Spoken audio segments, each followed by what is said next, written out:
జిత్తులు మారిదానా ఏ పుట్టిందే నీకు? దాంది పెంకితనం. నీకేం పోయే కాలం వచ్చింది? మాట్లాడవేమి?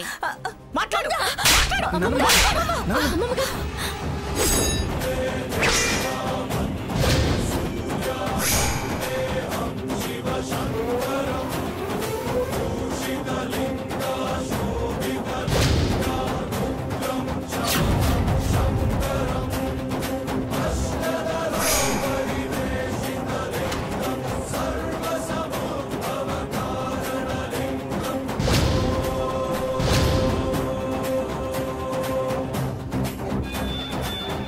వద్దు నానమ్మా. నన్నే కొడతావా? ఇక్కడ నీ తల్లో జేజమ్మ ఉన్నా తిత్తి తీసేదాన్ని. అదేవత్తే అమ్మడానికి ఏదో లిటిగేషన్స్ ఉంటే కోర్టులో చూసుకుంటా నన్ను కోర్టుకి ఇడుస్తానన్నావట.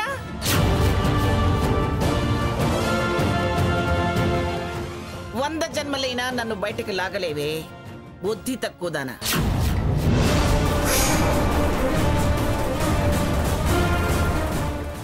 ఇంకా ఇంతకింతకి దిగజారడమే కాని ఎదగడం నీ జన్మలో ఉండదు. దాన్ని రెచ్చగొట్టి మా కాపురాల్లో చిచ్చు పెట్టాలని చూస్తావే.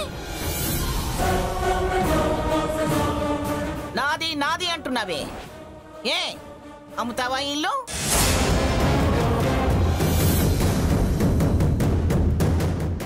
అమ్మి వ్యాపారం చేస్తావా? కాలు కుదురు లేదు, మాట అదుపు లేదు, నువ్వే వ్యాపారం చేస్తావే తింగరిదానా.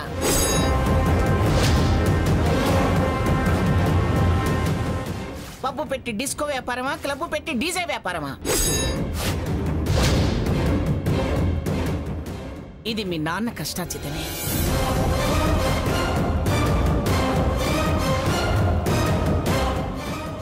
దీన్ని అమ్మే హక్కు నీకు లేదు. పొండే పొండే అవతలికి.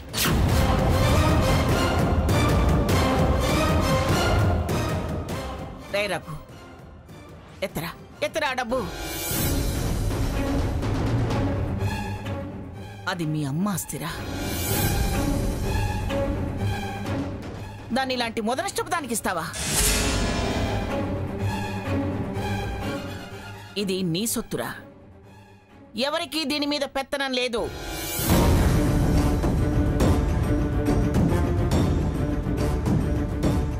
నీ డబ్బు నువ్వు తీసుకోరా రఘు, తీసుకో.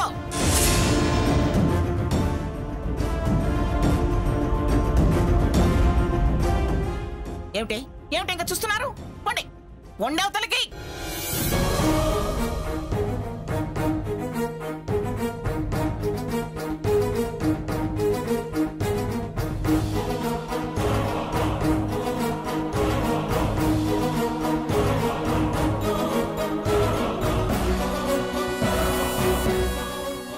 అమ్మమ్మ గారు, తను కూడా పిఠాపురం వారసుడే కదా. దానికి దీనికి ఏం సంబంధమే? నానమ్మా, ఒక్కసారి కాదు అని వదిలాక ఆ మాట అన్నాక మళ్ళీ వెనక్కి తీసుకోవడం ఉండదు నానమ్మా. రాముడు అంతటి వాడే రజకుని మాటికి విలువిచ్చాడు. అది నా చెల్లెలు. దాన్ని నేను కాకపోతే ఇంకెవరు పట్టించుకుంటారు? వింటున్నావా స్వర్ణ? ఇంకా తను నిన్ను ఎలా చూస్తుందో?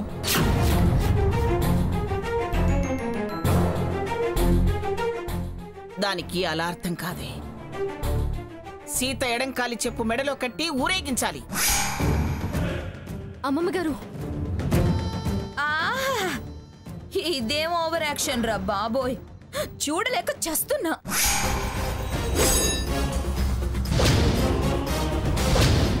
ఎత్తుకోమంటుందిగా, ఎత్తుకోండి.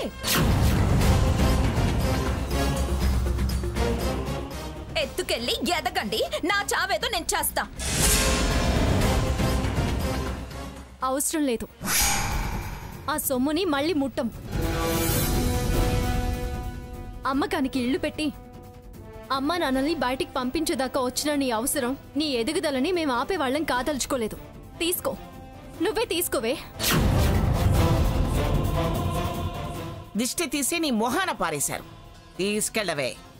అబ్బో, ఇది మా సొమ్మే కదా, తమరు చాటుగా ఇచ్చారు. పళ్ళు రాలుతాయి. చాటుమాటిగా చెయ్యి చాచే వాళ్ళమే అయితే మా అత్తగారు ఆస్తిని ఎందుకు అమ్ముకుని వస్తామే?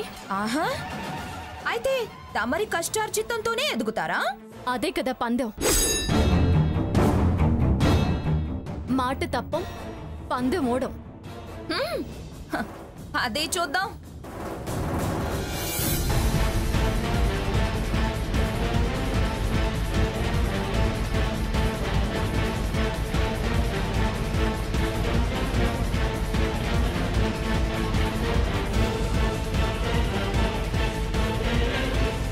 ఇంకా ఉన్నాయే.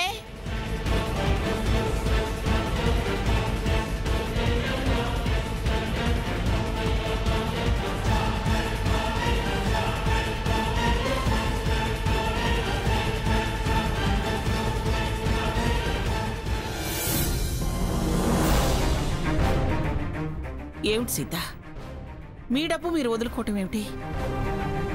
ఇంకా టైం ఉందమ్మమ్మ గారు. ఆ దేవుడి అండ, మీ దీవెనలు, అమ్మా నాన్నల ఆశీస్సులు మాకున్నాయి. పైగా మాకు ధైర్యం ఉంది. అంతకంటే ఎక్కువగా కష్టం వచ్చినా సడలని ఆత్మవిశ్వాసం ఉంది. మా మీద మాకు నమ్మకం ఉంది.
అమ్మ ఆస్తి ఆదుకుంటుందని వెళ్ళాడు. కానీ స్వర్ణ దుర్మార్గం అది వినియోగానికి రాకుండా చేసింది. అమ్మా నాన్నల్ని ఆదుకున్నామన్న తృప్తి మిగిలింది. కానీ ఇప్పుడు డబ్బెలా? డబ్బు కట్టేస్తే పేటెంట్ రైట్ వచ్చేస్తుంది. సీత శ్రమకు ఫలితం, తెలివితేటలకు గుర్తింపు. మా మాట నిలబెట్టుకుని గెలిచి నిలబడతాం అనుకున్నాం. కానీ ఇవాళ మళ్ళీ మొదటికి వచ్చింది. ఎలా? ఏం చేస్తే అంత డబ్బు సంపాదించగలను?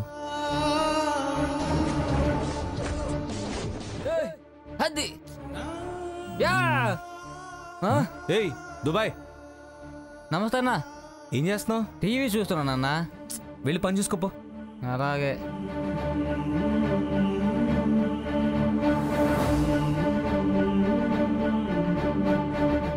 ఎంత ఆలోచించినా దారేమీ కనిపించటం లేదు. ఏదో ఒక దారి తప్పకుండా దొరుకుతుంది అని తనే ధైర్యం చెప్పేది. కానీ ఇవాళ తనే ధైర్యం కోల్పోయినట్టు కనిపిస్తుంది. రఘు కూడా నాలాగే ఆలోచించి భోజనం చేసుండడు. నేను వెళ్ళి ధైర్యం చెప్పి భోజనం చేయించాలి.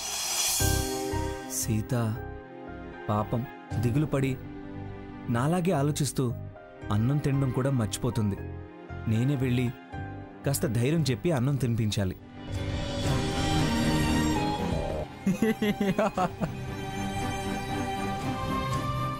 తమ్ముడు చూస్తా ఉండండి, వస్తాను. ఓకేనా?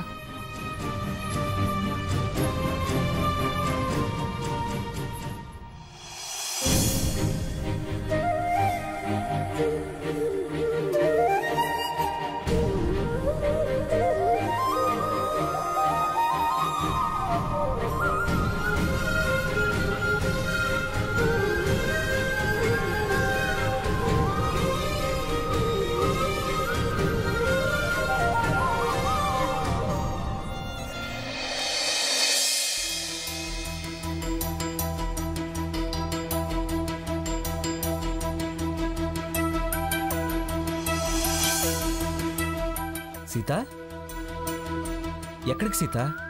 నువ్వెక్కడికి వెళ్తున్నావు రఘు? నీ దగ్గరికే. నేను నీ దగ్గరికి బయలుదేరాను. దేనికి? నువ్వు ఆలోచనలో పడి ఆకలి మర్చిపోతావని. నేను అలాగే ఆలోచించి నీ దగ్గరికి వస్తున్నాను. ఇద్దరం ఒకేలా ఆలోచించాం. మనం ఇద్దరం కాదు సీత, ఒక్కళ్ళమే. సరే పద. ఎక్కడికి? షెడ్డికెళ్ళి భోంచేద్దాం పద. భయపడుతున్నావా రఘు? నువ్వు నా వెన్ను తడుతుంటే నేనెందుకు భయపడతాను? కాస్త వెనక ముందు మనం ఖచ్చితంగా మన గమ్యాన్ని చేరుతాం. నీ ఆత్మవిశ్వాసమే నాకు విజయం సొంతం చేస్తుంది. సరే పద.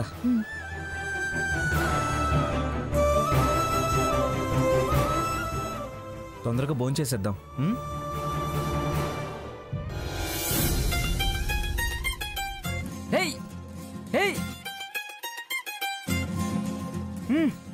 అదే అరే దుబాయ్ అన్నా వస్తున్నా. ఏరా ఇంకా రావు? అన్న వస్తున్నా ఆగన్నా.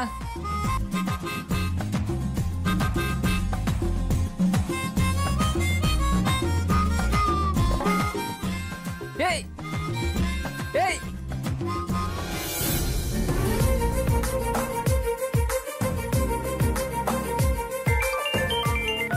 సార్ ఒక్క హాఫ్ అన్ అవర్లో రెడీ అయిపోతుంది. అవగానే డెలివరీ ఇచ్చేస్తాను sir. Okay okay sir. Okay అన్నా, నా భార్య అన్నా. నమస్తే సార్. నమస్తే అమ్మా. మిమ్మల్ని టీవీలో చూశాను. ఆయన చదువు సంజయ్ లేనివాడిని నన్ను సార్ అంటారేంటమ్మా? మాకు ఆసరా ఇచ్చారు కదా సార్. చదువుకున్న వాళ్ళు, మంచి పద్ధతి గలవాళ్ళు. మీ ఆయన మా షెడ్కే మంచి పేరు తెచ్చిపెడుతున్నాడు. అవును, మీరేదో మందు తయారు చేశారని విన్నాను. ఎప్పుడు మా ఆవిడ చాలా తెలివైంది, ధైర్యవంతురాలు అని రఘు చెప్తుంటాడు. ఆయన అంతే. ఆయన గురించి చెప్పాలంటే చాలా ఉంది. నేను చూస్తూనే ఉన్నానుగా అమ్మా. అవును సరే, ఏంటి మీరిద్దరు ఇలా వచ్చారు? తను తినలేదని నేను తినలేదని తను, ఇద్దరం బయలుదేరాం. దారిలో కలిసాం అన్నా. ఇద్దరం కలిసి భోంచేద్దామని ఇక్కడికి వచ్చాం. అలాగా, సరే ఆఫీస్ రూమ్లోకి వెళ్ళి తినండి. వద్దన్నా, రోజు నేను ఎక్కడ కూర్చొని తింటానో అక్కడే కూర్చొని తింటాం. సరే మీ ఇష్టం. రాసీత. లేదు సార్, లేదు, ఇంకా ఆ బండికి కొంచెం ఎక్కువ రిపేర్స్ ఉన్నాయి.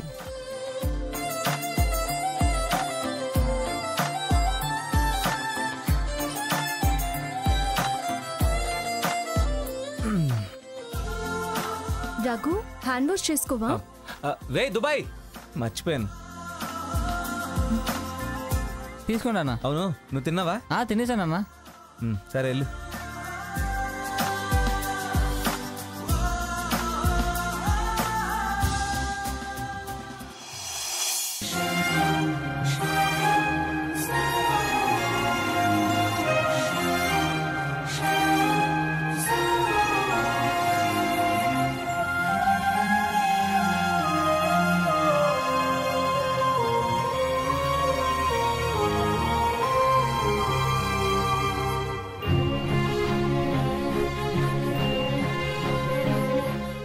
తిను సీత. ముందు నువ్వు తిను, తర్వాత నేను తింటానులే. అలా కాదు, ముందు నువ్వు తిను, అప్పుడే తింటాను.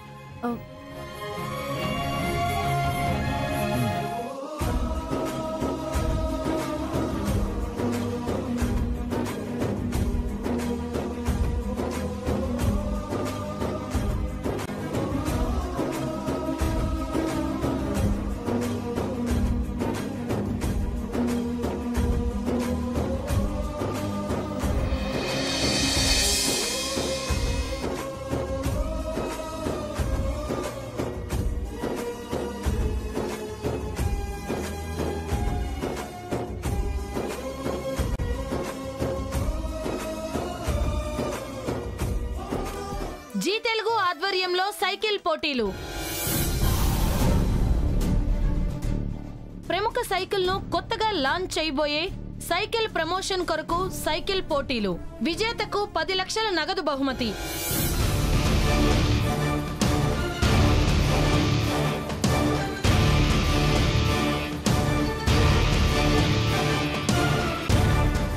ప్రముఖ సైకిల్ కంపెనీ ఈ పోటీలను నిర్వహిస్తోంది. పోటీదారులు రేపు సాయంత్రంలోగా జీ తెలుగు ఆఫీస్లో పేర్లు నమోదు చేసుకోవాలి.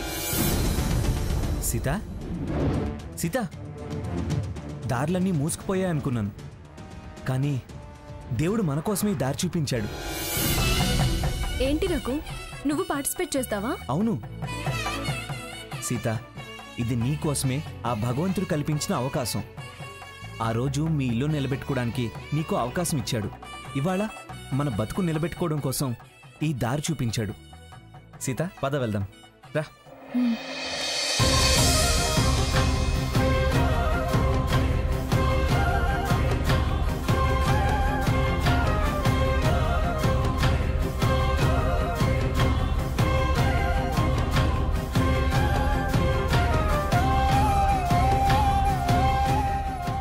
రఘురామ్, ఏమిటా స్పీడు? ఎక్కడికి? గెలవడానికన్నా గెలిచి నిలబడ్డానికి. రా సీత.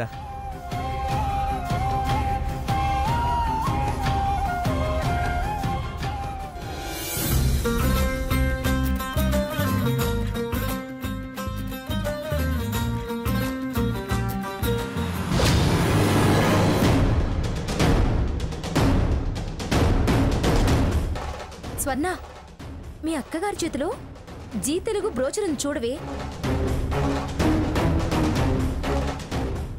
అంటే సైకిల్ రేస్ లో పాల్గొంటున్నాడే మీ బావా? దిగండి, చెప్తాను.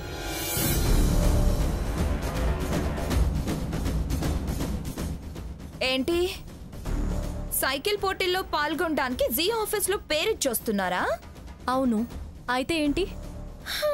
గెలిచేద్దామని, ప్రైజ్ మనీతో పేటెంట్ రైట్ సంపాదించేద్దామని ఆశిస్తే తప్పేం లేదు, ఆశపడితేనే తప్పు. మీరు ఆశిస్తున్నారా?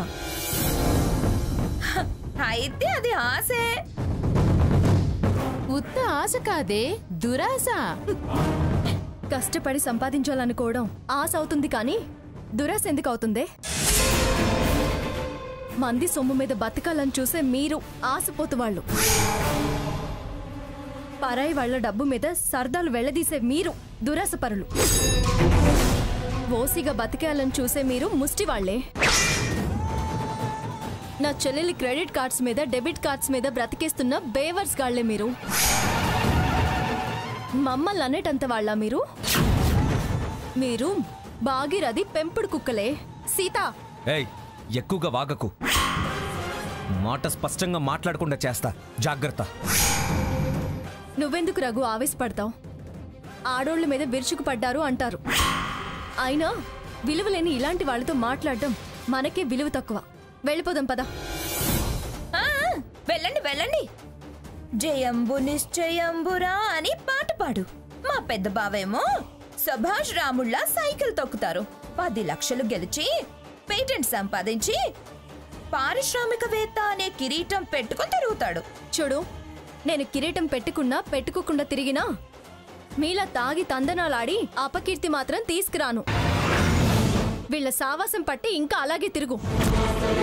ఇప్పటికే వాళ్ళు చాలా అర్హతలు పోగొట్టుకున్నారు. ఇలాగే వదలకుండా తిరిగితే రేపు సమాజం మొత్తం నిన్ను చూసి మొక్కం మీద ఉమ్మేసే పరిస్థితి వస్తుంది. సీత,